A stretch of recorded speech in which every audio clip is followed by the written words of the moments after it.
स्पष्ट संकेत दे दिया है कि मामला कहाँ है और कौन लोग शामिल है। संथाल परगना के अंदर आदिवासी स्टेट के अंदर एक बिहार स्टेट है और जितने भी राज्य स्तरीय ऑर्गेनाइजेशन है, सामाजिक ऑर्गेनाइजेशन है, उनको बैठक करके एक महाउन्मूलन की ओर बढ़ेंगे कि अगर गहराई से जांच हो जाए सक्षम एजेंसी से तो ये चीज़ें खुलकर सामने आएंगी। मैं शकील आर, आप देख रहे हैं IDTV इंद्रधनुष।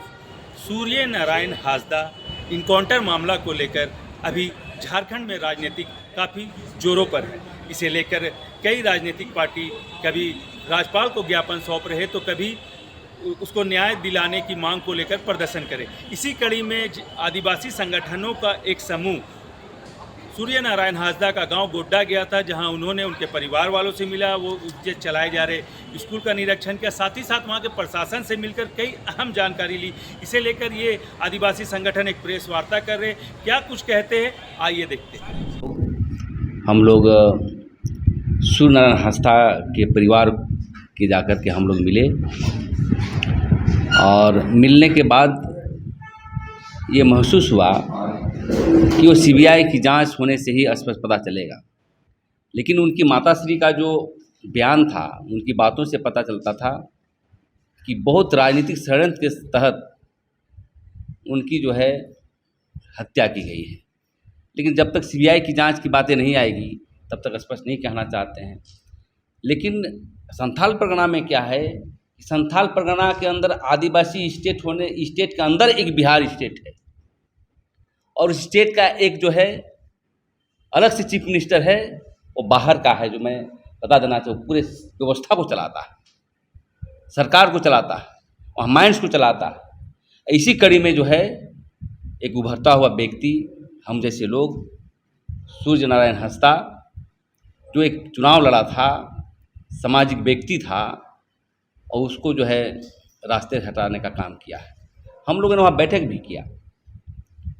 बैठक करने के बाद जितने भी सामाजिक संगठन के लोग थे वहाँ पर सभी एक स्वर से कहा कि यहाँ पर गलत हो रहा है। एक झारखंड अलग राज्य का जो उद्देश्य था वो समाप्त हो गया है।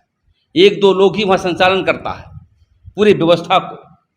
इसलिए हम लोगों ने वहाँ निर्णय लिया है कि नए निर्माण के लिए और उनकी शहादत के लिए एक आंदोलन हम लोग करेंगे, जिसमें से राज्यपाल से मिलना है, राष्ट्रपति से मिलना है और जितने भी राज्य स्तरीय ऑर्गेनाइजेशन है, सामाजिक ऑर्गेनाइजेशन है, उनको बैठक करके एक महाउन्मूलन की ओर बढ़ेंगे। क्योंकि ये लोकतंत्र है, संघीय ढांचा की व्यवस्था है। यहाँ पर आप किसी भी व्यक्ति को हत्या आप नहीं कर सकते हैं। क्या सूर्य हासदा से क्या देश टूट रहा था? क्या तितर बितर हो रहा था हमारा स्टेट? तो ऐसा नहीं चलेगा। ये राज्य आदिवासियों का है और कुछ व्यक्ति, झारखंड मुक्ति मोर्चा के व्यक्ति लोग भी जो पद पर बैठे हुए हैं, उसको एक आदिवासी को अपमान करने का काम किया है। क्या कहा है कि पद प्रदर्शक है क्या? अरे मैं तो समझता हूँ कि यहाँ जितने भी विधायक मंत्री हैं सभी पर केस लगे हुए हैं, सबको इनकाउंटर कर दो। इसलिए बहुत इस मसले को लेकर के हम लोग व्यापक आंदोलन करेंगे। पूरे यहाँ के जो मेजॉरिटी समुदाय है ट्राइबल्स का, उनके रिप्रेजेंटेटिव वहाँ गए थे। वहाँ जाने के बाद जो स्थिति देखने को मिला कि उनके मदर से जो बात होने लगी, तो जो भी एडमिनिस्ट्रेशन है, जो अरेस्ट करने का ढंग होती है, दूसरे ज़िले में आए तो 24 आवर्स के अंदर उसको मजिस्ट्रेट के सामने पेश होना चाहिए था और उसको आगे ले जाना चाहिए था, या अरेस्ट मेमो में साइन विटनेस का होना चाहिए था। वो लोग भी शायद कहीं नज़र नहीं आई। और सौभाग्य की बात है कि कल हम लोग का इस तरह से बातें हो रही थी उनकी मदर से, उनकी वाइफ से, उसी बीच में महिला आयोग से भी दिल्ली से रिप्रेजेंटेटिव आए थे। उन्होंने भी कहा कि पॉजिटिवली इन बातों को रखेंगे।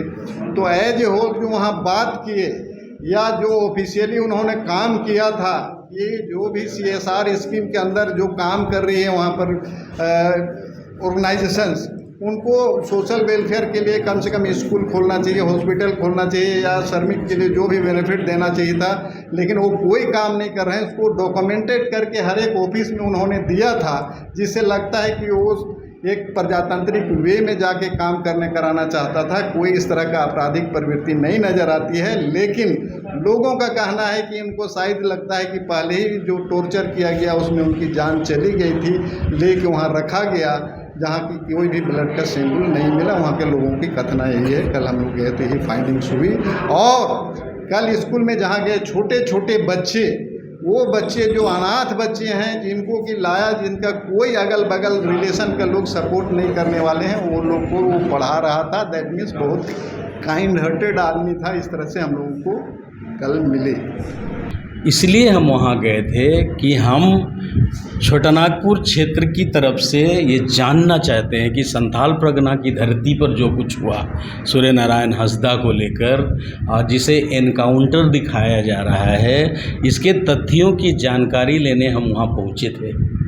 और जो बातें सामने आई हैं उसकी माँ से और उनकी पत्नी से हम लोगों ने, सुशीला मुर्मू है उनकी पत्नी, उनकी माँ है नीलमणि हंसदा, उनसे हम लोगों ने बहुत डिटेल बातचीत की है। हम लोगों ने रिकॉर्ड भी किया है उनके बातचीतों को। कई बातें उन्होंने कही है खुल के, जो ये काफ़ी है कि इसकी अगर गहराई से जांच हो जाए सक्षम एजेंसी से, तो ये चीज़ें खुलकर सामने आएंगी और ये जांच ज़रूरी है। मैं 2-3 चीज़ों को उदाहरण के तौर पर आपके सामने रखना चाहूँगा जो उसकी माँ ने बताया। पहली बात ये कि सूर्य नारायण हंसदा को ढूंढने पुलिस आई थी 1 दिन पहले। उसके घर पर पूरा पुलिस बल आया था और वो लोग खोज रहे थे कि कहाँ है सूर्य नारायण हंसदा, उसको नहीं निकालोगे तो उसको गोली मार दी जाएगी। ये एक बड़ी बात पूर्व नियोजित से ये दिखता है कि गोली मार दी जाएगी, ऐसा उनको कहा जाता है घर में। सूर्य नारायण हंसदा बीमार थे, उनको इलाज के लिए रांची लाया गया था।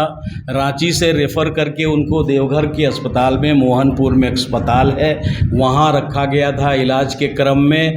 और पुलिस को किसी सोर्स से पता चलता है कि सूर्य नारायण हंसदा वहाँ पर है। पुलिस वहाँ पहुँचती है और बिना किसी को ये कहे, बिना कोई लोकल पुलिस स्टेशन वगैरह के माध्यम से वो उसके बॉडी को गाड़ी में लादती है और वहाँ से लेके निकलती है।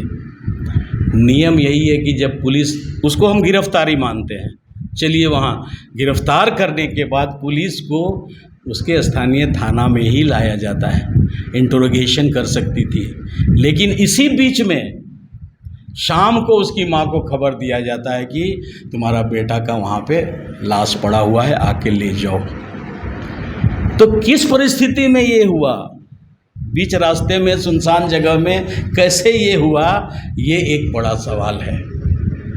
उसकी माँ का कहना है कि मैंने कहा कि कौन है ये, मुझको देखने दीजिए, मैं देखना चाहती हूँ। उसको देखने की इजाज़त नहीं मिली अपने बेटे के शरीर को। उन्होंने कहा नहीं देख सकते हो, पुलिस ने कहा नहीं देख सकते हो। बोली हम बिना देखे कैसे ले जाएंगे इसको, कौन है ये, मेरा ही बेटा है या कोई है, कैसे ले जाएंगे। बोला फेंक दो यहाँ। इस तरह का वर्जन वहाँ पुलिस ने इस्तेमाल किया है। ये बातों से भी पता चलता है कि अगर जांच होगी तो उसमें कौन कौन लोग इसमें इन्वॉल्व हैं। चूँकि 2 मामले हैं, एक तो उसका शरीर जला हुआ है और उसके इस पोर्शन में गोली लगी है। जनरली एनकाउंटर होता है तो भागने के क्रम में ये कहा जाता है कि वो भाग रहा था पुलिस कस्टडी से, तो गोली मारी जाती है। तो उसको रोकने के लिए पैर में गोली मारी जाती है, कमर में गोली मारी जाती ताकि वो भाग ना सके, लेकिन उसको गोली लगी है यहाँ पे। ये एक बड़ा सवाल है, जांच का विषय है। और उसके शरीर को नहीं दिखाया जाना, बार बार कह रही है कि शरीर को हमको देखने ही नहीं दिया गया, बोला नहीं देख सकते हैं आप। और उसी परिस्थिति में डेड बॉडी को फिर लाया जाता है और उसके बाद आगे की कार्रवाई होती है। कई बातें हैं जो वो उन्होंने बताया है, मैं अभी खुलासा नहीं कर सकता हूँ, ये जांच में आएगी। लेकिन उन्होंने स्पष्ट संकेत दे दिया है कि मामला कहाँ है और कौन लोग शामिल हैं। मैं सिर्फ इतना ही कहूँगा कि झारखंड के अंदर में संथाल परगना हूल का क्षेत्र है। सिद्धू कान्हू का एक बड़ा आंदोलन है वहाँ पे, और समाज व्यवस्था वहाँ पूरी तरह से जीवित है। और ये जो नीलमणि हंसदा है वो माझी हड़ाम बोलते हैं। गांव का जो मुखिया होता है ना, उसको माझी बूढ़ी बोलते हैं। अगर औरत है तो माझी बूढ़ी और पुरुष है तो माझी हड़ाम। तो वो माझी बूढ़ी है वहाँ की, नीलमणि जो है उसकी माँ। तो वो समाज से जुड़ी हुई महिला है। आप उसको, उसके बेटे को जो स्कूल चला रहा है, हम लोगों ने स्कूल का भी विज़िट किया, 300 बच्चे हैं वहाँ पर, स्कूल को भी देखा। वो स्कूल चला रहा है, वो एक कुख्यात अपराधी नहीं हो सकता है।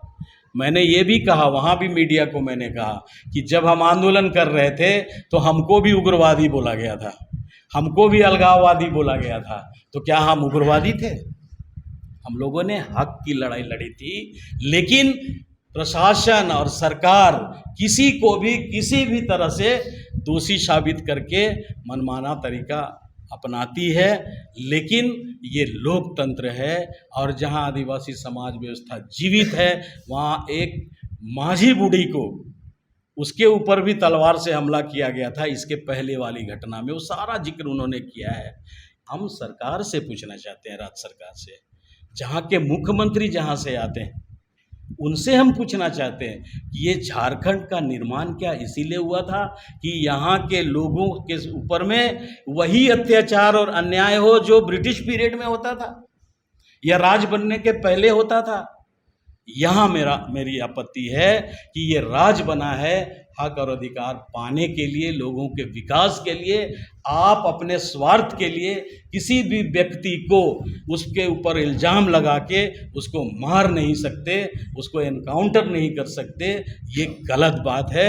अगर आपको लगता था उसको गिरफ्तार करके इंटरोगेट करके कानूनी कार्रवाई हो सकती थी, तो इस राज्य में ये होगा, ये हम लोग एक्सपेक्ट नहीं करते हैं और इस पूरी घटना की निंदा करते हैं और राज्य सरकार से ये मांग करते हैं कि इसकी जांच के लिए आप रेकमेंड करें कि सीबीआई से जांच हो जो सक्षम एजेंसी है, या किसी ऐसी एजेंसी से जांच हो जहां इस घटना के लीपापोती की गुंजाइश नहीं रहे।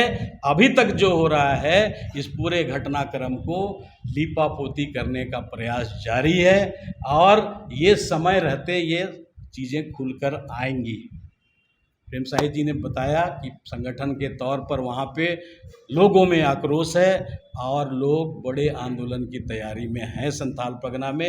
ये यहीं पर नहीं रुकेगा, जांच होनी चाहिए, जांच भी होगी और जो हरकत हुई है राज्य सरकार के पुलिस अधिकारियों के जरिए और गुंडा एलिमेंट हो या अपराधी हो, जो भी हो उसमें शामिल होंगे, उस पर जांच करके उन पर कड़ी कार्रवाई होनी चाहिए। और हम लोग अपने तरीके से संथाल परगना में आंदोलन को की मजबूती के लिए हम लोग अपना काम करेंगे।